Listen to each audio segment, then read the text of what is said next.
What kind of boat does Dracula sail in? A blood vessel.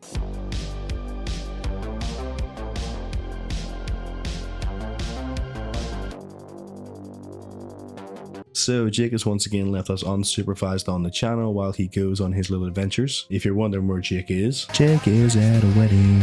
Hopefully you enjoyed the singing, but yeah, he's at a wedding essentially. So I'm just covering for him once again. You know me, Mr.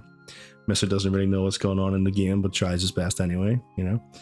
So what we're going to do first is look over the luxury furnishing vendors. So this little guy, Saniel, I think that's how you say his name. Don't judge me. So first of all, we have this Apocrypha statue lurker. So I mean, you know, POV me at 7:30 a.m. in the morning before I have to go to work, you know, dreading it in the shower, like, you know, just feeling sorry for myself, all curled up in a little ball. His little hands are on his knees, and look at him, he's all upset. He's all upset, he's gonna go work. He's gonna flip the burgers again. He doesn't want to flip the burgers anymore. But in terms of the statue, yeah, it's really not that profitable and it's not that cool looking. So I probably wouldn't buy them if you're looking to invest in anything today. But for a little statue, you can bring your friends to your house and go POV me and then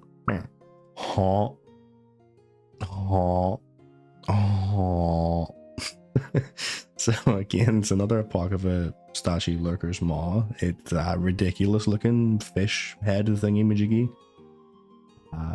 Again, not very profitable, you know, I'm not sure people really want this. I mean, yeah, I think the only real usage for this one might be to bring someone to your house and then just say, look over there, and they go, what? And you go, oh. You know, that's about the extent of it. We've got a kind of normal statue. We've got Mephala. I'm not looking up how to say the word, so just bear with me. We've got the Daedric statue, Mephala. I think this is one for the normies. Everyone's going to want this one. Decently profitable. Okay, you can make pretty much double the money there. I would say you can buy one or two of these if you wanted to invest. If you like the look of it as well, it's probably beneficial in case you have to, you know, keep it in your house somewhere or in your inventory for a little while. But yeah, not a bad flip. So then we have the guy from Guardians of the Galaxy with the, you know, the whistling arrow. You know, Mary Poppins, you know the guy. Again, so it's not too bad. You can pretty much double your money with this one. The statues are a little bit slower to sell than normal items. Okay, I would just say that because not everyone wants to put a huge statue of some elf in their house. Okay, but smaller items like lights, things like that, people are all over. So just keep that in mind. But you should be able to double your money on a couple of these. Okay, I want to buy 100. I'll buy like maybe 2, 4, something like that. Okay, and then move on to another statue. So then we have the Dark Elf statue of St. Olms. So for me, it's just what the dog doing? So that's kind of the gesture we're getting here. We're kind of getting a little bit of what the dog doing. So again, you don't quite double your money here. It's you know, it's maybe funny for a few seconds to bring your friend over and do the little guy, you know. But oh, I've got another one. Hold on. Ready. No maidens. Maidenless. So you got two potential jokes on this one. Potentially worth buying it just for that, but probably not the best thing to flip because it will take a little while. So we've got this Debillion sculpture metal floor, and I'm going to browse past that word because I have no idea if that's correct or not. I don't think I've ever seen that in my life, but give it a go for you. So this little metal floor wrapped around a wooden sticky thing, so looks fine. In terms of buying it, there's no data on it. Maybe some of the girly pops would like to put this in their house later on. It could be one you buy a couple of. I wouldn't, again, buy like 50 of them or anything like that, but maybe down the line would be worth like maybe 10k, but I don't foresee them being worth too much more. So we've got some more statues down here. So we've got the Imperial Legion statue. So you over double your money on this one. It's just a cool statue. There's no funny jokes, no gags this time. Okay, it's just a kind of a nice statue. You can double your money on it. Probably buy a couple of these. This statue, you don't quite double your money, but it's kind of cool. It's kind of in theme with the Hellrat trial, I think it is. So yeah, a couple of these guys just from the Hellrat trial. If you wanted to have that kind of theme of house, kind of a deserty Alkir desert kind of vibe. So statue bases we have. So 2,500 coins is not too bad for these. As you can see, they're worth around 7,200 coins each. Hopefully you appreciate me spinning that and giving you a bit of a headache. POV Zoidberg in that one episode of Futurama. Yeah, so you can pretty much triple your money on a couple of these. Now, I don't know how popular they are. I don't know what the sales volume looks like on these particular items, but look, if you can triple your money, it's not going to hurt you to buy a couple, and you would assume that people buying these statues are also going to want to buy a couple of bases, is what I would assume anyway. So, could be easier to sell those. We've then got the statue Faith, so it's got the Order of the R shield. Looks pretty cool from the back, okay. You get the bald head, so looks pretty cool. I would enjoy this statue. There's a lot of detail in this one. Nice armor, you know, Order of the R. I think this is worth getting maybe a couple of, okay, because I can foresee people hunting for this one. And yeah, you put me a bit of profit on that. What a dog doing? But this time it's at night time because he's got the lantern, so it's like, what a dog doing? POV him searching for maidens. No maidens.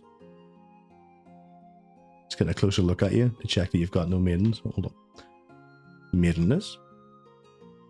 So that's, again, you know, it's your second opportunity to have those funny jokes with the boys. Actually, unironically, a good investment, like more than doubling your money here based on the average. So yeah, maybe grab a couple of these. Again, some decent detail in them. Again, it looks pretty cool. So we've got this statue of the spider. So pretty cool. Come up to Halloween. Pretty detailed little spider. It's sort of like in motion. It's quite nice. Yeah, I mean, it's just a good little decoration. Kind of small. A lot smaller than all the other stuff in the store. There's no price data on it. So in terms of flipping this, I would personally gamble on a couple of these, maybe 5 to 10 maximum. Okay, we don't want to sink too much money into this kind of thing. But yeah, I would say come up to Halloween, people are going to want to get the statues of the spiders for their house. People who are rich and are doing like little housing contests, that kind of stuff, little guild events, they're not going to care about paying 500k for 10 spiders. So you might be able to, you know, double your money, something like that. And worst case scenario, you've got a couple of cool little spider statues for your house, so not all that bad.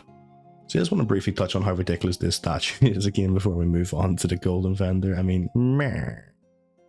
So I don't want to talk about how long it took me to find where the golden vendor was after not playing for a little while. But anyway, so the ring is called Orange. So what we have here is Orange Ring. Okay, so in terms of the Orthan's Thunder set, then what this will do is give you some max health for the 2-piece, some weapon and spell damage for the 3-piece, some offensive penetration for the 4-piece.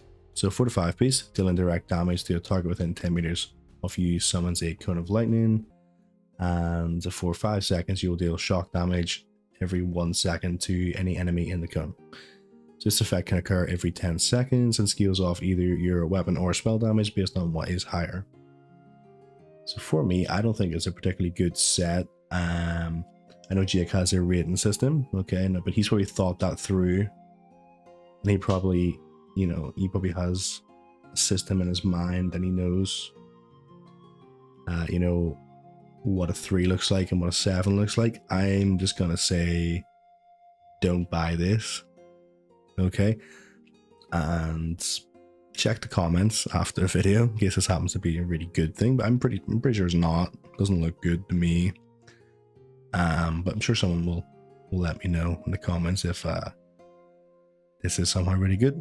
So we have the Bog Raiders ring. So 2-piece is max magicka, the 3-piece is max health, the 4-piece is max stamina. And for the 5-piece of the set, whenever an enemy you have recently damaged dies, gain 10 ultimate and increase your health recovery by 1056 for 10 seconds. This can occur every 10 seconds. So honestly, I think that's pretty decent. Now, what is the use case for this over any other set? I don't know. I don't know where getting 10 ultimate every 10 seconds is useful. I know, and that's you know, taking into consideration that maybe you're killing someone every 10 seconds, which is I've seen you play. You're not. Also, health recovery, you know, that's pretty good, right? That is pretty good, but I just don't think it warrants being picked over another set. So I'm also going to categorize this one as a don't buy. But again, if I'm wrong, let me know. I just personally wouldn't use this in any setting. So next we have the Jailer's Ring. So 4% healing taken for the 2-piece. The 3-piece is 1,200 maximum health. The 4-piece is more healing taken. The 5-piece is when you lose 7,000 or more health from a single attack, you gain major vitality for 8 seconds, increasing healing received and damage shields by 12%. So it's not the worst set in the world if you're trying to be like one of those really irritating tanks that kind of absorbs all the damage and you have someone in the background healing you as well. Obviously makes your own heals much stronger, boosts your health, things like that. So potentially not the worst set in the world. You could maybe buy this for some niche PvP settings. Obviously it's useless in PvE, that sort of thing. You would never be utilizing this over something else, even if you're a tank. So the last piece of jewelry we have then is the Ring of High Isle. So the 2-piece is maximum magicka, the 3-piece is magicka recovery, the 4-piece is more max magicka, and the 5-piece is when you are healed while in combat, increase your weapon and spell damage by 369 for 5 seconds. So it doesn't say there's any kind of cooldown on this, so I assume it can just have a constant uptime, which is actually not that bad. I mean, again, I don't think this is better than the majority of actual meta sets, but seems okay. I mean, it's like a kind of like you could buy it. You could maybe try and whip something up where you think it's a little bit better than the base, but I'm pretty sure there's like best in slot damaging sets, and this isn't going to be one of them. So for the sake of, you know, 2,000 max magicka and some magicka recovery, I think